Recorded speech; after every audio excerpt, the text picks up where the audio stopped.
Hello and welcome to the Doctor Who show hot takes for the season finale of Doctor Who Series 11, The Battle of Ranskoor Av Kolos. I'm Dave. And I'm Rob. And we're here to have a chat about episode 10. How are you, Rob? Dave, I've had a very, very busy day. And in fact, so busy when I was watching this at work at lunchtime in a meditation pod. Yes, we have meditation pods at work. I fell asleep for half of it. I don't know whether that says something about me or about the episode or about both of us, but I did. Well, we're here. We've got to the end of Series 11. Now, we will be back in a week's time to do a bit of a summary, review our scores, give our players of the season, that sort of thing. So we'll be focusing as much as possible just on this episode. And may I kick us off, Rob? You may, Dave. This was terrible. Yes. And let me say, it's not the worst episode of the series in terms of its quality or how it was put together, but in terms of what it should have been, what it could have been, what it was trying to be, I thought this fell so far wide of the mark. It is as though they took all the things that have been annoying me about episodes in this series and put them together Frankenstein-like into one episode where they were all there. I struggled a lot with this episode. Look, I will have a few positive things to say about this. I'm going to try and explain why I don't like it. I'm not just going to try and kick it for the fun of kicking it, but I'm going to say right at the start, that's where I'm coming from. Rob, how about you? Yeah, look, I hear you, Dave. As you say, there are good aspects to this episode. You know, musically, I think it was really good. Production-wise, you know, the look of it in places I thought was very good.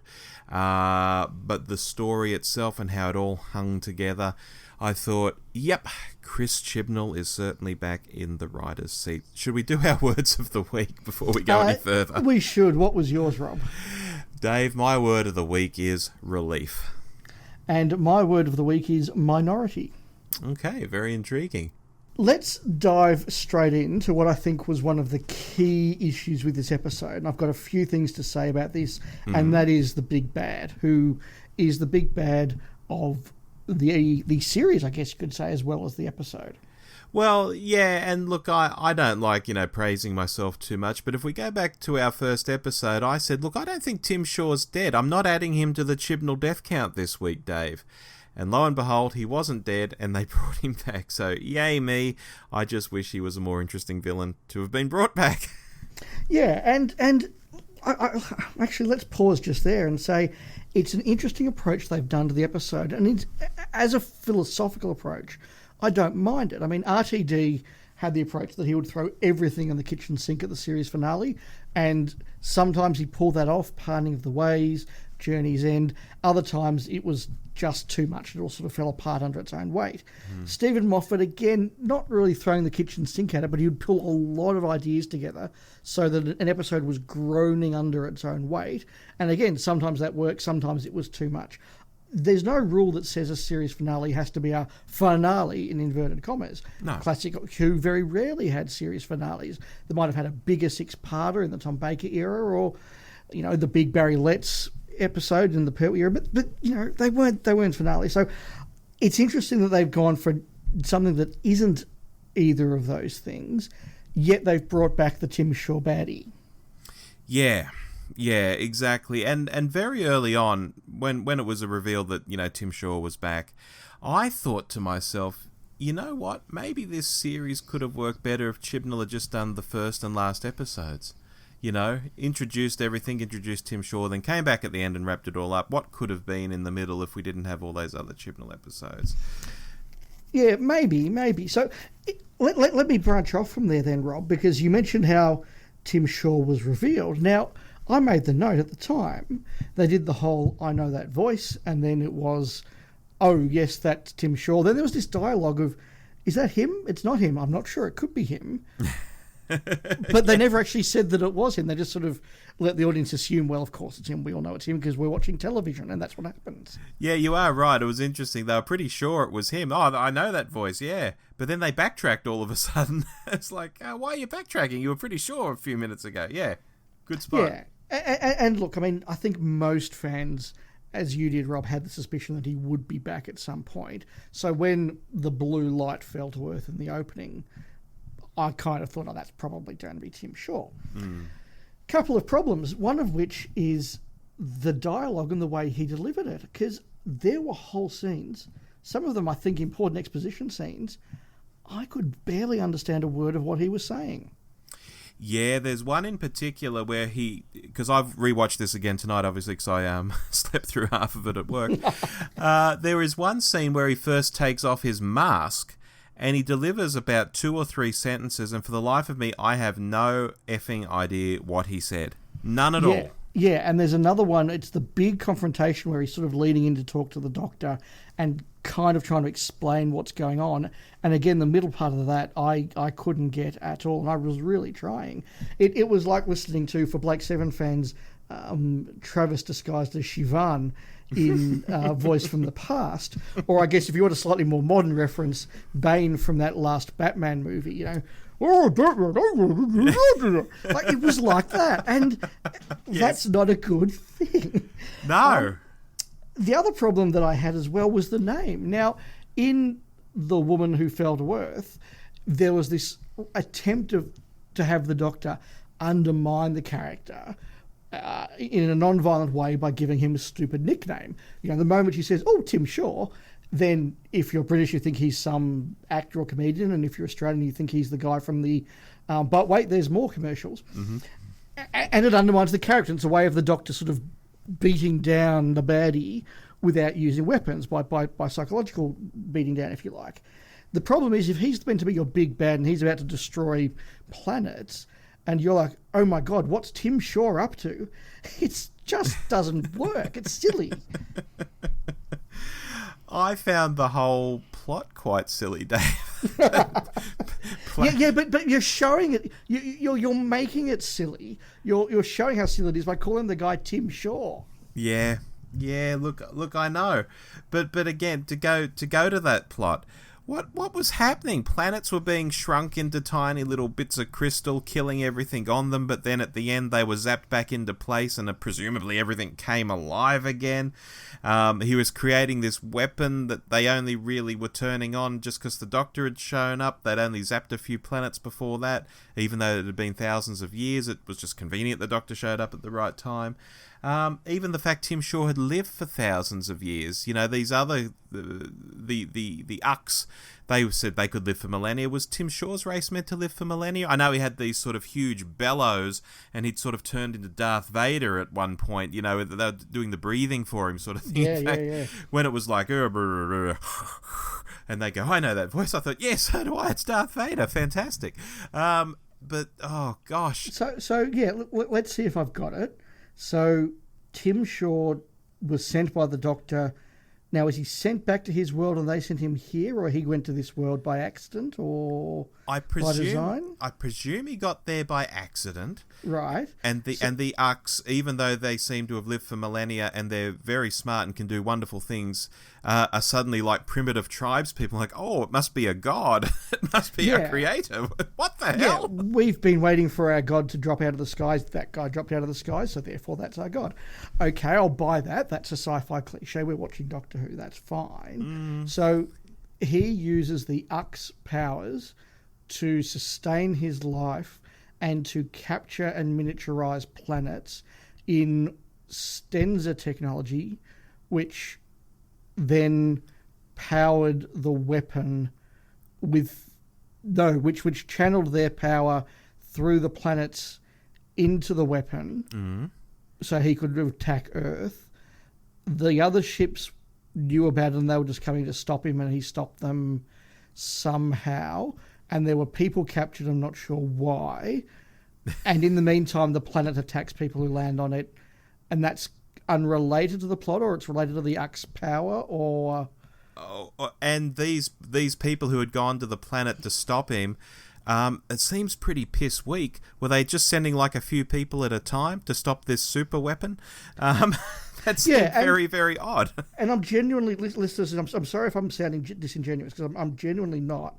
I'm genuinely still trying to piece together this plot in my mind.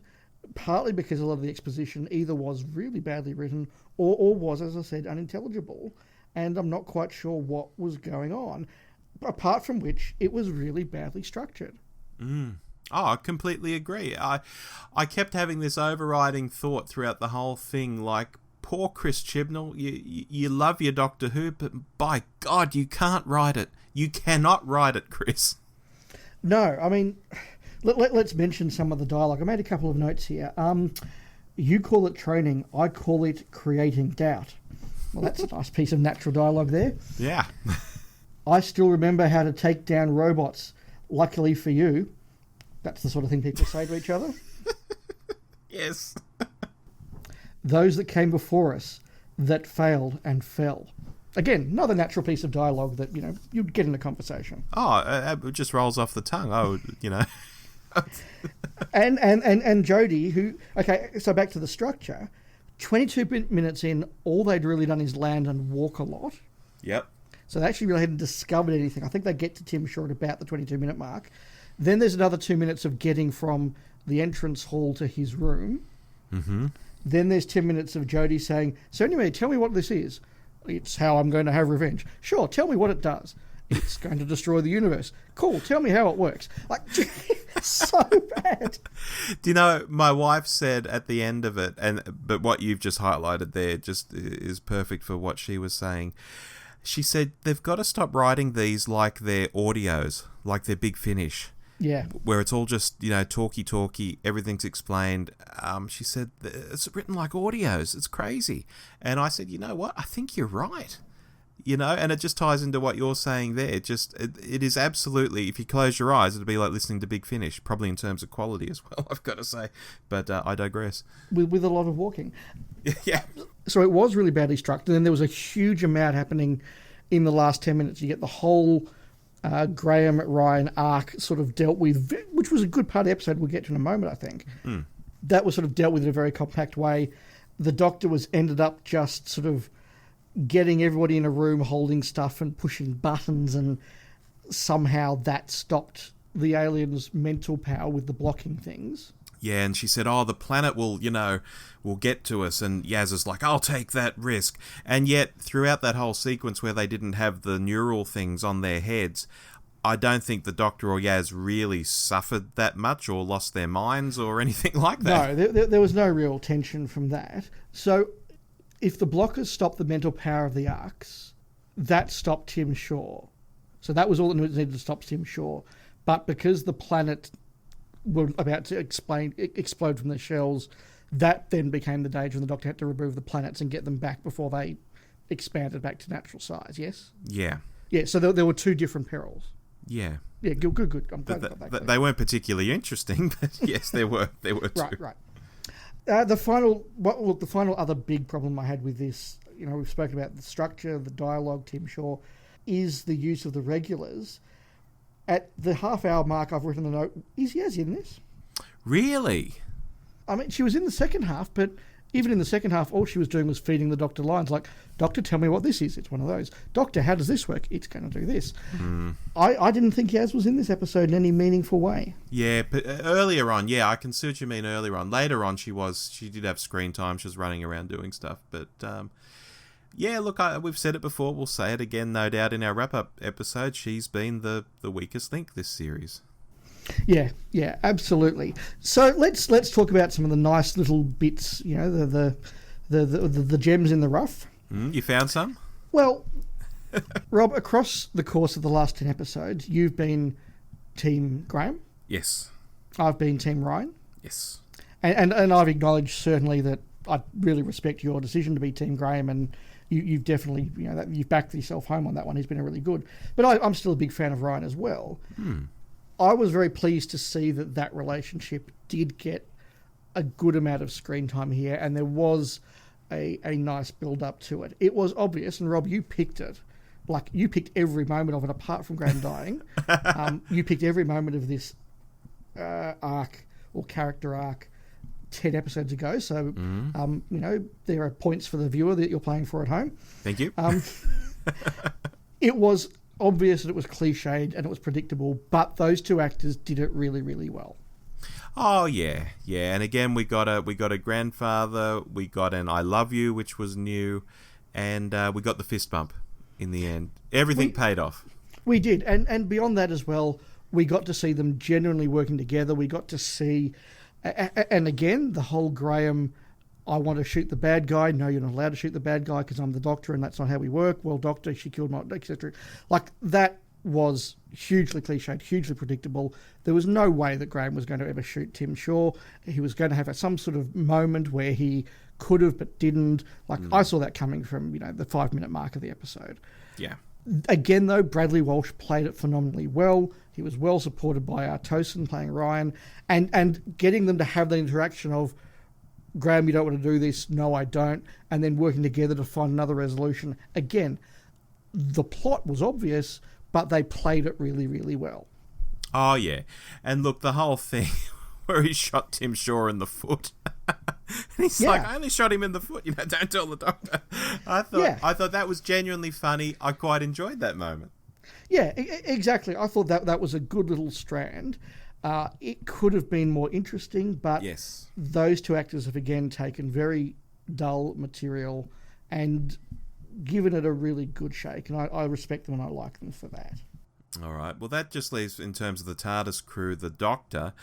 Dave, I think Jodie has found her Doctor here. She's not as wet as in other episodes. She was tough in places. She still did a few lines here and there that just annoyed the hell out of me. And I still don't think she is a great Doctor. And she hasn't had a really great story to sort of make her a great Doctor. But I think out of all the episodes so far this series, this was one of her stronger ones. Yes, it was. It was. I still don't think she's really landed as the Doctor. We'll talk about that a lot more, I think, next week. But it was definitely one of her better ones. She had, I won't say better dialogue, because that's not true, but she had more to do. She was actually driving this plot in a way that she wasn't in a lot of other episodes. And that is a good thing. The Doctor should drive the plot, particularly in the last episode. So that, I think, was a big help to Jodie's performance. Oh, absolutely. And there was even some small things, like when she was using the sonic, she wasn't sort of spinning around and waving her arm about as if she was about to say, Expelliarmus or something, from Harry Potter. She was just using it more as a tool. And I thought, okay, even the little things are sort of happening right. This is interesting. I liked it. That line about, Tim Shaw, you look a bit worse for wear. I've got a new coat. Stuff like that was fun. But there were just those moments that just pulled me out of it, that just didn't gel as well. And it's just, this series. I don't want to get too much into talking about the series overall, but gosh, it's been disappointing. Yeah, look, as I said, this did sum up lots of the problems of the series. Although it does, like a lot of other episodes, look good. I was very impressed by the opening shots, the shot of the planet, then coming down, the shot of the quarry. It felt like something out of a Prometheus-type movie, like a big sci-fi blockbuster. Yeah. I enjoyed the exploring of the crashed ships. It felt to be, not at the comedy value, but in the way it was done, very like those middle series of Red Dwarf. Yeah, I can go with that. I really like that. When they were walking through the crashed ships and she said, look up ahead in the mist, and we see that floating monolith obscured mostly by mist. It looked much better than at the start of the episode where the guy was creating it and you sort of saw all the Lego bricks sort of flying through the air, clacking together. It was like, that looks a bit cheesy. But when it was hidden in mist and part of the battlefield, I thought, oh gosh, that looks good. Yeah, that was very nicely done. I don't know whether you say the control room or the power room, but wherever the Ux and the planets were, that was a very impressive set, very well shot. Very Babylon 5 voice in the wilderness. Yes. The great machine down at Epsilon 3. I almost expected Zathras to walk past at one point. Yeah, with the way they were standing in the device, yes. Yeah, and what it was doing, I thought that was very cool. And the other big reference that I had, and it's a terrible one, is that the big weapon was a big laser beam and portal in the sky, like every bloody Marvel movie. Every DC, like every blockbuster seems in the last 10 years has ended with some sort of big flashy thing in the sky. And I didn't need that here. Very much agree. Shall we talk quickly about the support cast? I mean, there's not really much to them. You've got sort of Tim Shaw, you've got Andinio and Delph, who are the Ux, and Paltraki, I guess. Yeah, so look, I don't have anything else to say about Tim Shaw. The actor, I don't know whether he knew that his dialogue was indecipherable or not. I mean, the director should have been able to tell him, but when I think about the classic Doctor Who performances of actors behind much more difficult masks, you think of Gabriel Wolfe playing Sutek, you think of the chap who plays Magnus Greel, Michael Wisher as Davros. There was another one on the tip of my tongue that I was thinking of in that sort of area. But those sort of performances. Oh, Peter Pratt playing the Master and Deadly Assassin, that was the other one. Yeah. Really, really difficult rigid masks, getting a performance out of them. The guy playing Tim Shaw didn't get that level of performance through a much more sophisticated and flexible mask. I don't know how much of it he realised was not working, but it didn't work, and that's a real shame because 40 years ago, people were doing that better. Yeah, Samuel Oatley's the actor. It's like he's trying to do a voice, and the more he tries to do the voice, the harder it gets for him to talk or something. It's quite strange. Yeah, something didn't work there, and as I say, I don't know whether to lay it at the actor's feet or the director's feet, but someone dropped the ball on that one. And so then, Dave, we've got Andinio and Delph, the Ux. I thought this was quite interesting given, the race sounded interesting in terms of, there's only, two of them getting around at any one time, but one of them was like an older woman, one was a sort of a younger man of colour. But you know why that is, don't you, Rob? Why is that, Dave? Because there are always two, a master and an apprentice. Yes, continuing the Star Wars theme of old mate Tim Shaw breathing. I did like those bellows either side of him. I thought maybe it was overkill, but gosh, you'd yeah. Pretty well with those. There was another nice little idea in there, yeah. Yeah. Look, I thought these folk were interesting. I did find it a little weird that for people so seemingly advanced, they would fall for the first person who fell from the sky. But I guess it moved the plot along. Yes, we should mention that one of them, Delph, was played by the same actor who played a regular in Wizards vs. Aliens. Oh, is that right? I've never seen that show. Yeah. He played, I think it was Benny in that show. I haven't seen all of them, but I've seen a few. He was also in the movie X+Y, which is a very nice little movie. So he has got some credits to his name, and I thought he did well enough. I'm not familiar with the Lady Ux, though. No, me either. Which leaves us with Paltraki. I thought this was quite a good performance, believable when he'd lost his mind, but when his mind came back, he was back into things. He wasn't a dashing sort of hero. He was, balding. He was overweight and such. I don't know whether being the last of his race to be sent out there means he was the best of the best or he was the worst of the worst.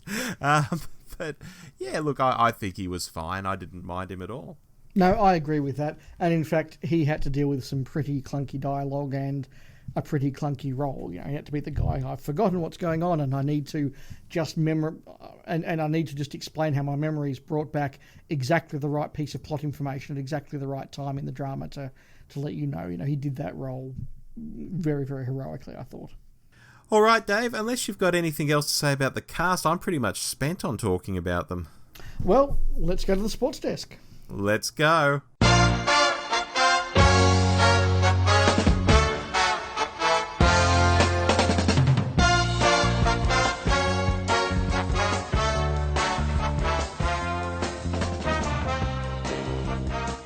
So here we are at the sports desk, where for the uninitiated we talk about the MVP of the week, the play of the week, and the foul of the week. Dave, where shall we start this week? Let's go in reverse order this time. Okay. Rob, what's your foul of the week? Dave, my foul of the week is bringing back Tim Shaw. As I said at the start of the episode, I thought he'd come back. I didn't put him in the Chibnall death count early on. I thought he wasn't dead. I thought we'd see him again.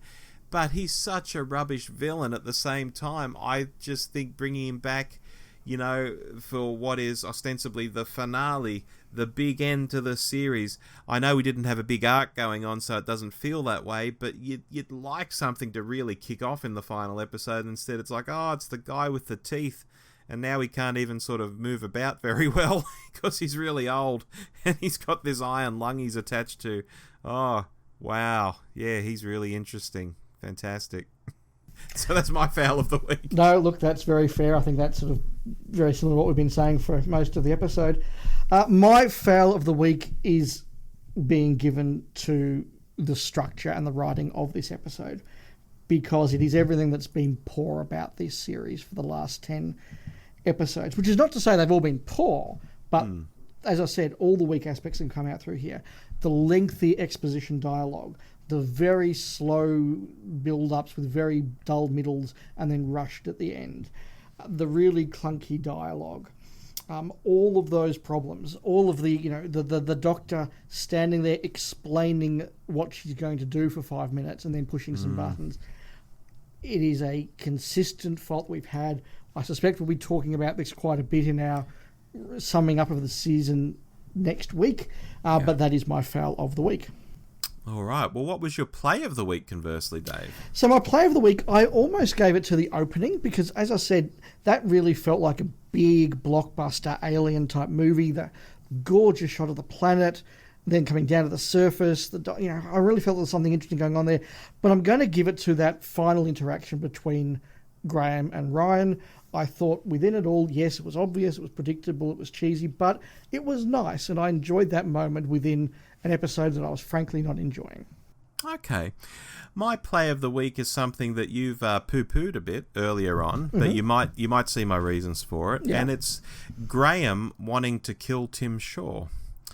And the reason I like this is the very realistic way it came across. Companions do awfully unrealistic things most of the time, but here Graham took the doctor aside and very quietly said, I'm going to kill this guy. And, she's like, oh, if you do that, you're as bad as him. And he goes, yeah, I'm not having that. Like what a load of BS, doctor. It won't make me into him at all. And I was thinking, if I was having this conversation, I'd probably say something like that too. And it just struck me as very realistic, both wanting to do that and his reactions to the doctor wanting to be all goody-goody about it, and so on and so forth. I get what you saw, if you do this, Graham, you can't travel with me, and then, of course, he's not going to do it and all that. I can see that sort of cheesy side to it as well. But in terms of the guys here who killed my wife, of course I'm going to have a crack at him. It just struck me as the most realistic thing. I love the way he played it, and for me it was the play of the week. Are you referring just to that first scene with the doctor, or to the second scene as well, where he confronts Tim Shaw? More the first scene with the doctor. Yeah, in that case, I totally see where you're coming from. It was the second half of that I think spoiled it for me. Oh, yeah. Even though I did have the shooting him in the foot moment. Yes. Well, which look brings us to our player of the week. This might be an occasion where we just count to 3 and say it at the same time. You ready? Oh, I don't know, Dave. Oh, okay. Well, in that case, look, I'll say I'm going for Bradley Walsh. You going for Bradley Walsh? No, I'm not. Okay. Well, I'm curious now, Rob. Who are you going for? Dave, I'm going for Jodie again. Oh, okay. I really am. There are still those annoying aspects to the character. She still hasn't cracked being the doctor, but she's getting there, and it's almost like an encouragement award. Isn't that a very, millennial thing to... I'm not a millennial, but isn't that a very millennial thing? The encouragement award. Look, come on, doctor. You can do it. I was about to say to you as I'm listening to that, and that's all very fair enough, but if I'd told you 11 weeks ago that in our 10th episode, talking about the last episode of the series, you would give Jodie Whittaker the encouragement award... would that really have met your standards? No, I'd be so sad about that, honestly. There are people out there who think Jodie's the best thing since sliced bread, and really, if we get down to brass tacks, it's just because they don't want to criticise the first woman doctor, and and all that sort of stuff. She hasn't cracked it. She hasn't got there, but she gets close at times, and I can see the potential. Look, I don't begrudge people liking her as a doctor, and I don't think we can fairly necessarily judge their reasons. You're right, there will be some people who have that motivation, but she's clicked for other people, and that's fair enough. She's yet to really click for me. And so you're right, heading on the right direction, but she should be there by now, not heading in the right direction. And that's why I gave it to Bradley Walsh, who has frankly been, since the first episode, the strongest performer in this series. He has anchored a number of episodes, and he didn't anchor this one because it was adrift, but he made a lot of it work that otherwise wouldn't have. Yeah, he was wonderful. And yeah, it's a shame that Ryan didn't get that much to do. Frankly, this was a episode of 2 stars. There was Jodie and there was Graham. Mm-hmm. And Jodie had Yaz to feed her lines, and Graham had Ryan to feed him lines. Yeah, it's pretty just much. Yeah, it's just that the chemistry between, whether it's between Tosin and Bradley or between Graham and Ryan, the chemistry there is, I think, far, far better. So that rises Ryan above the level of just feeding lines to the lead. Yeah, precisely right. And it just makes me wonder how this will go when the show comes back, which at this point looks like 2020. Are they all going to be coming back? I don't know. Yes. We'll discuss that probably in our monthly show. I'd say so. Briefly though, Dave, I've already mentioned it a couple of times, the Chibnall death count. We are at 19. We just added 1 this week, which was basically for the crew member Sang, who we saw briefly on screen before Tim Shaw killed her. Yeah, once again, a point that we will reflect on next week. We started the Chibnall death count with 1 expectation. We've ended in a very different place. That's not to say it's better or worse, but that is something I'm really looking forward to exploring, I think, next week when we do our regular segment season length. All right, our words of the week, Dave. I guess we should crack through those as well. I'll go first. Mine was relief. You could think of a few reasons for this, but really it's just relief that the series is over. And that's a really, really tragic thing to say. Look, I totally understand where you're coming from there, Rob. I don't feel relief because I'm with you on the Encouragement Award. There have been good signs and good episodes in this series, and I'm almost disappointed. I think that maybe if they had another 5, they might have got there. Yeah, possibly. Or it might have just been more of the same if Chibnall had decided to write a few more episodes. Yeah, maybe. And it's been interesting. I've made a point in the last few months of following a number of much younger fans of the series on Twitter. Mm. And they haven't been that far in their views from us, which I found very interesting. Look, I found a lot of people aren't far in their views from us, and it's not just like crazies who are hating on Jodie and so on. Of course, they hate the series because they've hated Jodie from the moment she was announced. They're not our people, Dave. They're not the people we're talking to or that we're like. However, all these thoughts kind of do dovetail. Whether you like Jodie or not, a lot of people are saying this series just hasn't hit the heights of past series. Full stop. Yeah, which brings me to my word of the week, which was minority. Mm-hmm. And that is, we are now 10 episodes through the series, and I would only call a minority of them 4 out of 10 really good episodes. That's quite fair.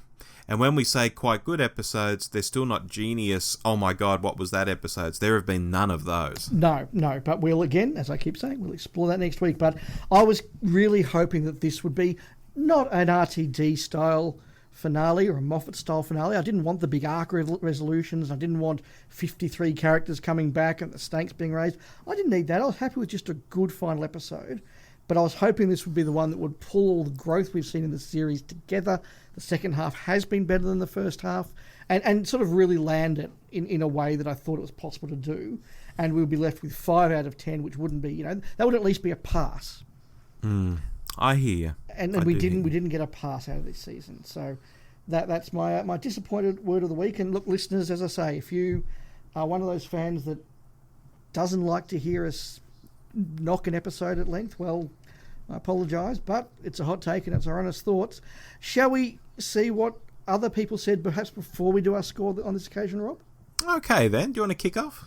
Sure. Our first is from Bernard JKD, who has written in, I think, almost if not every episode this season, so thank you for your regular support, Bernard.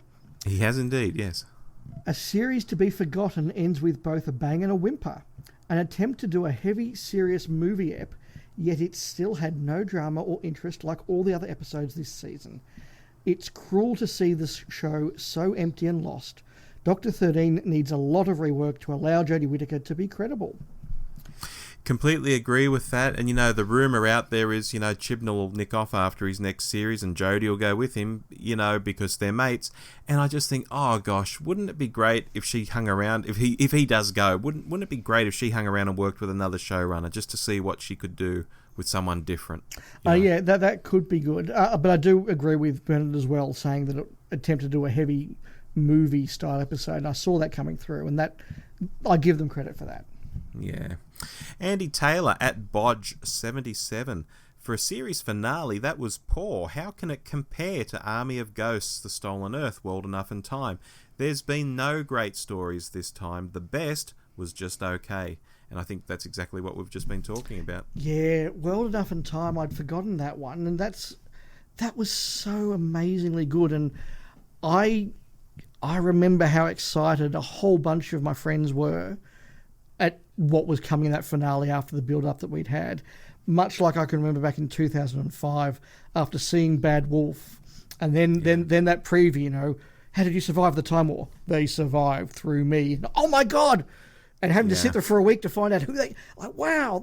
Being so excited for those finales, and all of the RTD people coming back in Stolen Earth, and then they get, wow! And yeah. Anyway, David at David's Ideas, the Pirate Planet and Legopolis had a dirty weekend in Skegness. Very true. Yeah, very true. There was some moments where I thought it was very Pirate Planet, and particularly the shot of, particularly the first shot of Tim Shaw on his little chair with the bellows, I thought was very Queen's Anxia. Oh, absolutely. And with Legopolis, they were creating things out of mathematics. We don't know how the Yucks really do it. They sort of stand there and their eyes glow a bit. Maybe that is mathematics that's going on, when they pull rocks together and, make stuff happen. Mm-hmm. Who knows? David Clark at David Clark 14 says a pretty good series finale with probably the best baddie the whole series. Some good Doctor moments and Team Graham all the way. Overall score for the series... 7 out of 10. A good series, but needs some better baddies and threat, but do love the TARDIS team. Yeah, I think we can all say that there's a lot to like about the TARDIS team, and if this episode worked better for David than it did for us, well, that's a really good thing. Yeah, but I know, he's saying it's the best baddie of the whole series, but the series needs better baddies, so it's kind of damning with faint praise in some ways. Perhaps. Another tweet here from Darren Signal at DC Signal, who has also written into us before. Thank you, Darren. I might forgive this episode if there are future consequences for not killing Tim Shaw. I really don't want to see him a third time, Darren. I really don't. I understand the point Darren's making, absolutely. We've kept him alive, what's going to happen next? But I just don't think he's that interesting enough to bring back again. And we assume we're not coming back here in the New Year special? No. The rumour is it's a big enemy in that special, which is why they're being so hush-hush about it. Okay, well, I won't say anything more then. Rob McKnight, my good old mate from the 80s in the Doctor Who fan club. Rob says, a returning villain who was beaten so easily. This is everything that's been wrong with this season of Doctor Who. It was an okay episode, but not worthy of being a season finale. Correct, I agree. Jason Turner at Turner_Jason C. Is it safe to say that Chris Chibnall attempted to reinvent the wheel with this series only to come up with something a little less round? This series has been a lot like four-wheel steering cars or digital audio tape. Constructs that worked well in theory but failed in reality. That's actually, that's quite funny, Jason, but it's got truth to it as well. I think on paper, everything Chibnall's done, in terms of the plotting, we'll have a historical here, we'll go into space here, we'll do this here, we'll have Tim Shaw in the first episode, the last episode, the way he's plotted it, the way he's put the TARDIS team together, it probably all works beautifully on paper, but in reality, it just hasn't quite come off somehow. I remember us saying, Robert, about the halfway mark of the series, all the ingredients were there to work. They just weren't quite balanced right, or just not quite working right. And I think they did get better in the second half. But yeah, everything here should work, but just hasn't quite. Agreed. Mike Solko, our good mate at MA Solko, says, it was fine. Ryan and Graham's character stuff tied up nicely. Jodie's doctor came across well. She could use more indignation scenes in the future. I'm not a big fan of the TARDIS as a plot device. The lack of anything for Yaz continues to frustrate. More thoughts are forthcoming for the monthly episode. I enjoyed 8 out of 10 episodes, so why does this feel so unfulfilling? I agree with the point that Mike made there about the TARDIS. Any episode that ends with the Doctor pushing a button on the TARDIS console, the creative team has fallen down. Yeah. And you can have very good episodes that do end that way. Pyramids of Mars is fantastic for 3 3/4 episodes, but it does end with the Doctor pressing the Kill Sutek button on the console. Pretty much, yeah. The next tweet is from Dallas Jones. Now, there's a name I haven't heard in a long time. Yes, Australasian Doctor Who fan club president all through the 80s. Yes, yeah, absolutely. No, yeah. I hope you're well, Dallas, if you're listening. He tweets from @DallasLeeJones. It's a return to classic Who of the 60s. They did not have a season finale. Season finales belong to seasons with a story arc. Totally agree, Dallas. As I said, I don't mind there not being a big style season finale. I just want a good episode at the end. This isn't quite in the same league as a Twin Dilemma or a Time Flight or something where the budget has just clearly run out, the ideas have run out, and they've got nothing to do, but it isn't as strong as you want it to finish on. The Seeds of Doom wasn't necessarily a season finale, but it felt like the final. The Green Death. I could go through a whole number of them that weren't big thematic end of season stories, but they were good stories to put a full stop at the end, and this wasn't that. Yeah, exactly. I can see where both of you are coming from there. And finally, Mark at Mark Cameron says, not the worst episode this season, but it was still pretty bad. Was I being harsh shouting at the Doctor to just get on with it? I hope the info dump stuff disappears in the next series.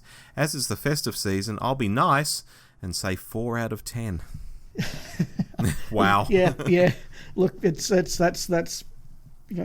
stabbing in the face, but I can't disagree with any of it. The info dump stuff is a real problem with this whole series, and it's been there in the non-Chibnall episodes as well. The Doctor, well, in a moment I'm going to do this, I'm going to take this, and this will happen, then I'll do this, we'll see this happen, and this will happen. Like, just do it! Yeah.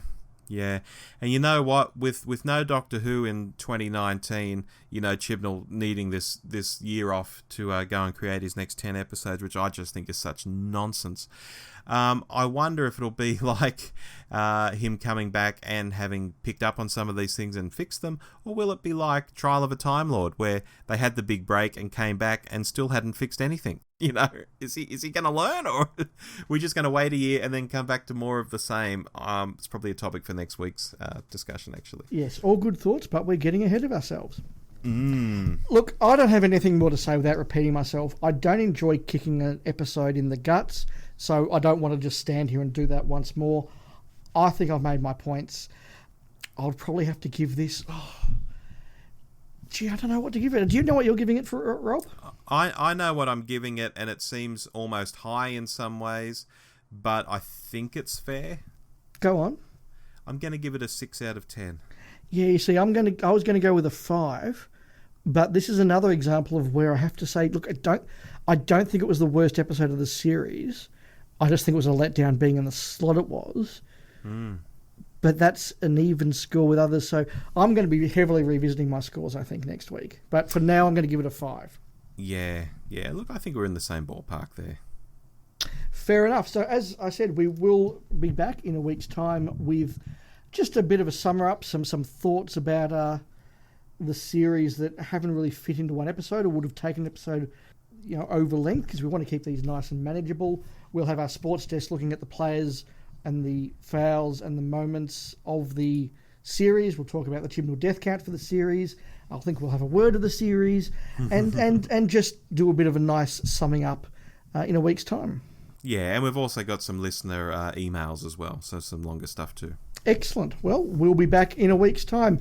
If you have disagreed with us, we would love to hear from you and tell us what you think we missed, because these are hot takes. Maybe on another looking, there'll be some more to see in this, and maybe we're in the minority. We'll find out. But until then, I've been Rob. And I've been Dave. We'll see you then. Goodbye. Bye. You've been listening to The Doctor Who Show, the podcast where too much Doctor Who is barely enough. Subscribe to us on iTunes or listen through the website at www.thedwshow.net. Write to us at hello@thedwshow.net or send us a quickie on Twitter @thedwshow. Facebook.com/The DW Show is also a good place to find us if you're so inclined. Our version of the Doctor Who theme arranged by George Locke. Look him up on YouTube, folks. This podcast is intended for entertainment and informational purposes only. Doctor Who, all names and sounds, and any other related items are trademarks and or copyrights of the BBC. All other trademarks and trade names are properties of their respective owners. The official Doctor Who website can be found at www.bbc.co.uk/Doctor Who.